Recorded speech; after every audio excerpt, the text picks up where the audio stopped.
Chapter 28. Poirot Plays the Squirrel. Please support by subscribing for more classic audiobooks. Poirot started to keep his dinner appointment with a margin of 3/4 of an hour to spare. He had an object in this.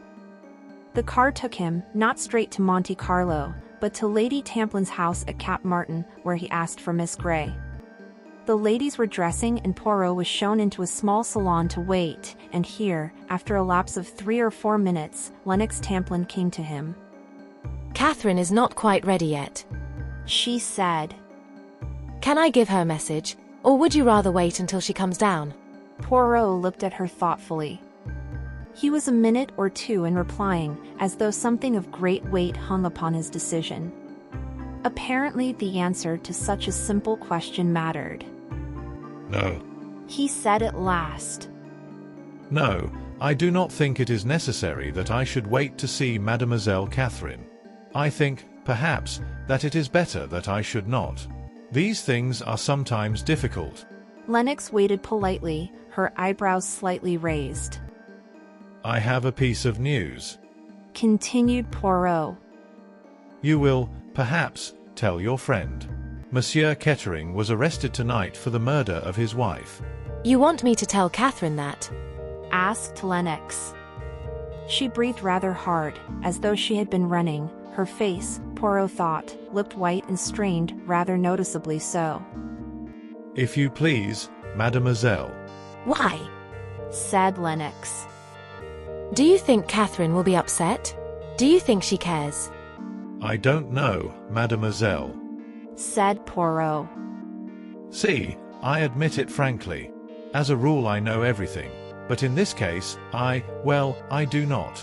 You, perhaps, know better than I do." "Yes," said Lennox. "I know, but I am not going to tell you all the same." She paused for a minute or two, her dark brows drawn together in a frown. "You believe he did it?" she said abruptly. Poirot shrugged his shoulders. "The police say so." "Ah," said Lennox. "Hedging, are you? So there is something to hedge about." Again she was silent, frowning. Poirot said gently, "You have known Derek Kettering a long time, have you not?" "Off and on ever since I was a kid," said Lennox gruffly. Poirot nodded his head several times without speaking. With one of her brusque movements, Lennox drew forward a chair and sat down on it, her elbows on the table and her face supported by her hands. Sitting thus, she looked directly across the table at Poirot. "What have they got to go on?" she demanded. "Motive, I suppose. Probably came into money at her death." "He came into 2 million. "And if she had not died he would have been ruined." "Yes." "But there must have been more than that," persisted Lennox. "He travelled by the same train, I know, but that would not be enough to go on by itself." A cigarette case with the letter K on it which did not belong to Mrs. Kettering was found in her carriage, and he was seen by 2 people entering and leaving the compartment just before the train got into Lyons. "What 2 people?" Your friend Miss Grey was one of them. The other was Mademoiselle Mirel, the dancer." "And he, Derek, what has he got to say about it?" demanded Lennox sharply. "He denies having entered his wife's compartment at all," said Poirot. "Fool," said Lennox crisply, frowning. "Just before Lyons, you say? Does nobody know when? When she died?" "The doctor's evidence necessarily cannot be very definite. said Poirot. They are inclined to think that death was unlikely to have occurred after leaving Lyons. And we know this much, that a few moments after leaving Lyons Mrs. Kettering was dead." "How do you know that?" Poirot was smiling rather oddly to himself. "Someone else went into her compartment and found her dead." "And they did not rouse the train?" "No. "Why was that?" Doubtless they had their reasons." Lennox looked at him sharply. "Do you know the reason?" "I think so, yes." Lennox sat still, turning things over in her mind. Poirot watched her in silence. At last she looked up. A soft color had come into her cheeks and her eyes were shining. You think someone on the train must have killed her, but that need not be so at all. What is to stop anyone swinging themselves onto the train when it stopped at Lyons? They could go straight to her compartment, strangle her, and take the rubies and drop off the train again without anyone being the wiser. She may have been actually killed while the train was in Lyons Station. Then she would have been alive when Derek went in, and dead when the other person found her. Poirot leant back in his chair. He drew a deep breath. He looked across at the girl and nodded his head 3 times, then he heaved a sigh.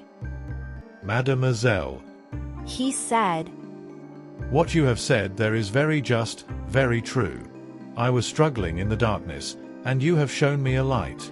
There was a point that puzzled me, and you have made it plain. He got up. And Derek, Said Lennox. Who knows? Said Poirot, with a shrug of his shoulders.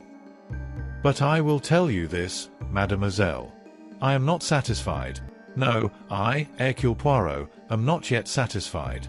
It may be that this very night I shall learn something more. At least, I go to try. you are meeting someone? Yes, Someone who knows something. someone who might know something. In these matters one must leave no stone unturned. Au revoir, mademoiselle. Lennox accompanied him to the door. Have I helped? She asked. Poirot's face softened as he looked up at her standing on the doorstep above him. Yes, mademoiselle, you have helped. If things are very dark, always remember that. When the car had driven off, he relapsed into a frowning absorption, but in his eyes was that faint green light which was always the precursor of the triumph to be. He was a few minutes late at the rendezvous, and found that Monsieur Papopoulos and his daughter had arrived before him. His apologies were abject, and he outdid himself in politeness and small attentions. The Greek was looking particularly benign and noble this evening, a sorrowful patriarch of blameless life. Zia was looking handsome and good-humored. The dinner was a pleasant one. Poirot was his best and most sparkling self. He told anecdotes, he made jokes, he paid graceful compliments to Zia Papopoulos, and he told many interesting incidents of his career. The menu was a carefully selected one, and the wine was excellent. At the close of dinner, Monsieur Papopoulos inquired politely, And the tip I gave you? You have had your little flutter on the horse. I am in communication with, my bookmaker. replied Poirot. The eyes of the 2 men met. A well-known horse. It's... No, Said Poirot.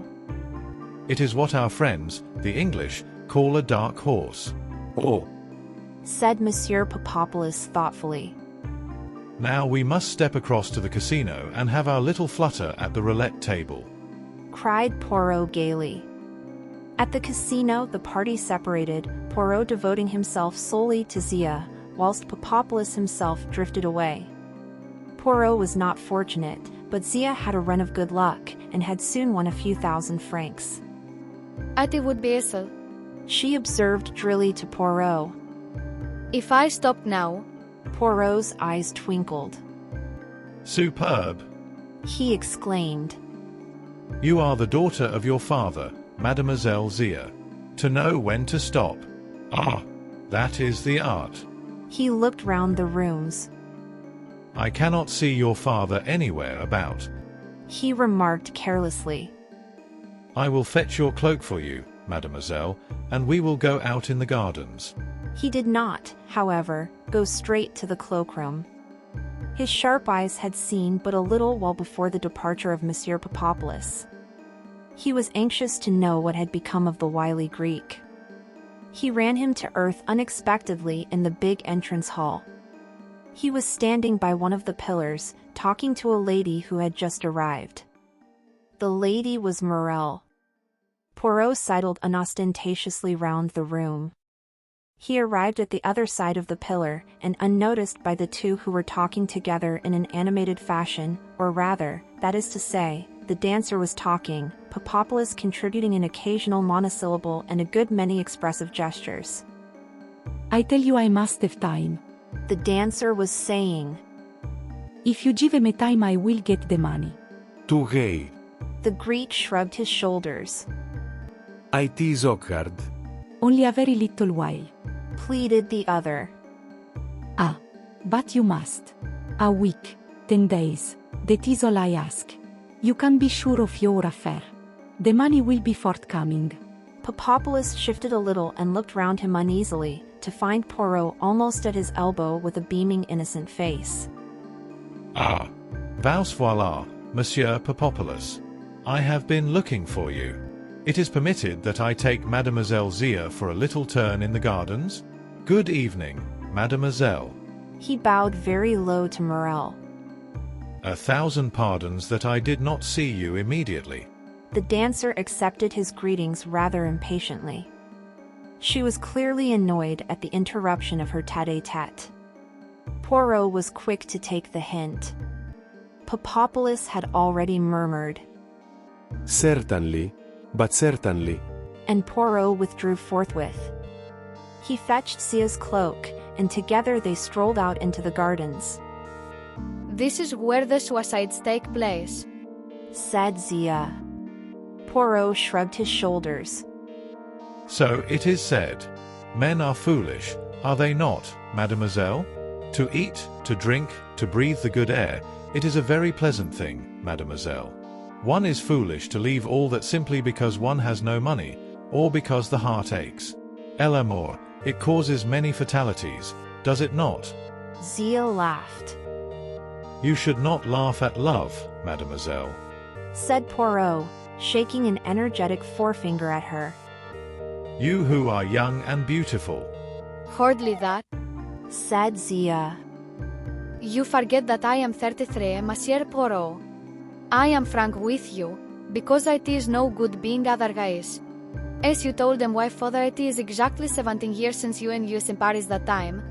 When I look at you, it seems much less. Said Poirot gallantly. You were then very much as you are now, mademoiselle, a little thinner, a little paler, a little more serious. 16 years old and fresh from your pension. Not quite the petite pensionnaire, not quite a woman. You were very delicious, very charming, Mademoiselle Zia. Others thought so too, without doubt. At 16. Said Zia. On a simple and a little fool. That may be. Said Poirot. Yes, that well may be. At 16 one is credulous, is one not? One believes what one is told. If he saw the quick sideways glance that the girl shot at him, he pretended not to have done so. He continued dreamily. It was a curious affair that, altogether, your father, mademoiselle, has never understood the true inwardness of it. No. When he asked me for details, for explanations, I said to him thus, without scandal, I have got back for you that which was lost. You must ask no questions. Do you know, mademoiselle, why I said these things? I have no idea. Said the girl coldly. It was because I had a soft spot in my heart for a little pensionaire, so pale, so thin, so serious. I don't understand what you are talking about. Cried Zia angrily. Do you not, mademoiselle? Have you forgotten Antonio Pirezio? He heard the quick intake of her breath, almost a gasp. He came to work as an assistant in the shop, but not thus could he have got hold of what he wanted. An assistant can lift his eyes to his master's daughter. Can he not? If he is young and handsome with a glib tongue. And since they cannot make love all the time, they must occasionally talk of things that interest them both, such as that very interesting thing which was temporarily in Monsieur Papopoulos' possession. And since, as you say, mademoiselle, the young are foolish and credulous, it was easy to believe him and to give him a sight of that particular thing, to show him where it was kept, and afterwards when it is gone, when the unbelievable catastrophe has happened. Alas, the poor little pensionaire. What a terrible position she is in. She is frightened. The poor little one. To speak or not to speak. And then there comes along that excellent fellow, Hercule Poirot. Almost a miracle it must have been, the way things arranged themselves. The priceless heirlooms are restored and there are no awkward questions. Zia turned on him fiercely. You have known all the time?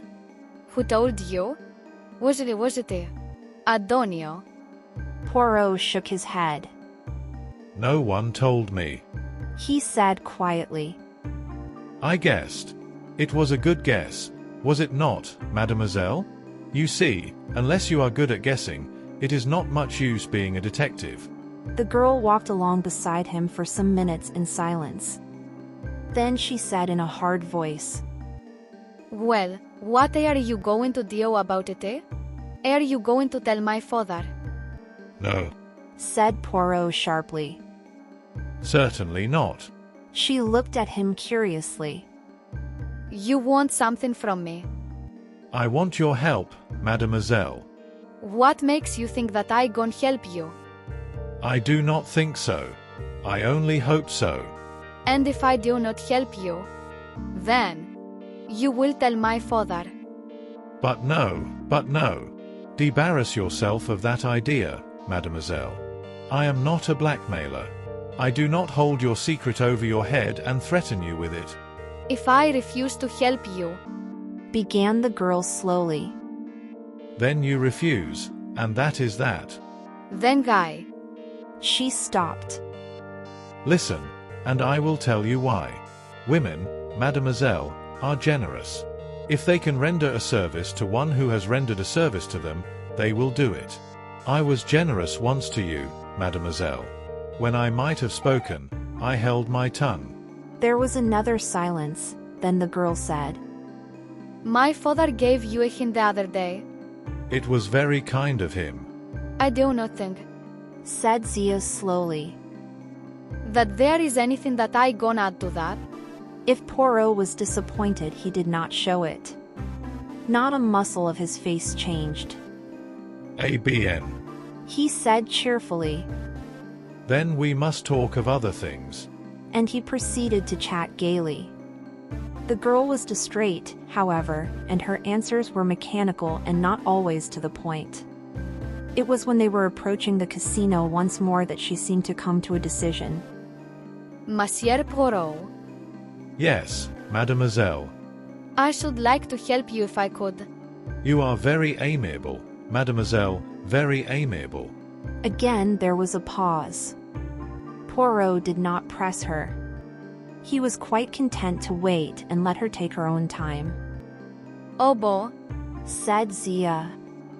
After all, why should I not tell you? My father is cautious, always cautious in everything he says. But I know that with you it is not necessary.